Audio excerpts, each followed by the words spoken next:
ஒரு மகிழ்ச்சியான செய்தி. இதயம் நல்லெண்ணெயின் விலை லிட்டருக்கு ரூபாய் 105 குறைஞ்சிருக்கு.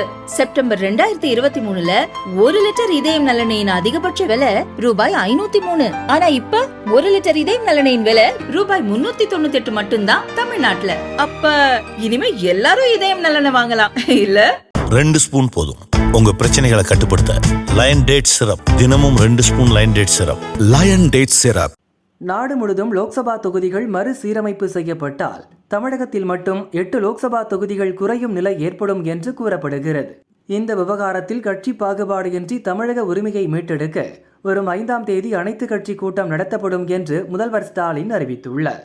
மறுசீரமைப்பு முன்மொழிவு நடைமுறைக்கு வந்தால் தமிழகத்திற்கு மட்டுமல்லாமல் தென் மாநிலங்களில் உள்ள லோக்சபா தொகுதிகளும் குறையும் வாய்ப்புள்ளது.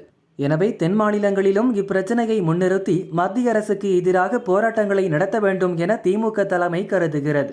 தொகுதி மறுசீரமைப்பு விவகாரத்தில் முதல்வர் ஸ்டாலின் கருத்துக்கு தெலங்கானா ராஷ்டிரிய சமிதி கட்சி தலைவர் ராமராவ் ஆதரவு தெரிவித்துள்ளார். இதையடுத்து தென் மாநில முதல்வர்களையும் அங்குள்ள பாஜக எதிர்ப்பு தலைவர்களையும் சந்தித்து பேசும் திட்டமும் திமுகவுக்கு உள்ளது. விரைவில் தமிழக அமைச்சர்கள் குழு அங்கு அனுப்பி வைக்கப்பட உள்ளதாக தெரிகிறது. 2026 தமிழக சட்டசபை தேர்தல் வரை மத்திய அரசுக்கு எதிரான பல கட்ட போராட்டங்களை தொடர்ந்து நடத்த திமுக தரப்பில் ஆலோசிக்கப்பட்டுள்ளது. முதற்கட்டமாக அனைத்து கட்சிகள் பங்கேற்கும் மனித சங்கிலி, கையெழுத்து இயக்கம் மற்றும் தென் மாநில தலைநகரங்களில் பொதுக்கூட்டங்கள் நடத்த திட்டமிடப்பட்டுள்ளது. ஏற்கனவே இப்படித்தான் கோவிட் காலத்தில் இந்தியா முழுதும் மதுவிலக்கு கொள்கையை அமல்படுத்த வேண்டும் என்று சொல்லி கோபாலபுரம் வீட்டின் முன்பு ஸ்டாலின் குடும்பத்தினர் திரண்டு மனித சங்கிலி போராட்டம் நடத்தினர். ஆனால் திமுக ஆட்சி அமைந்ததும் தமிழகத்தில் மதுவிலக்கை அமல்படுத்தாமல் டாஸ்மாக் வருமானத்தை பெருக்கிக் கொண்டிருக்கின்றனர்.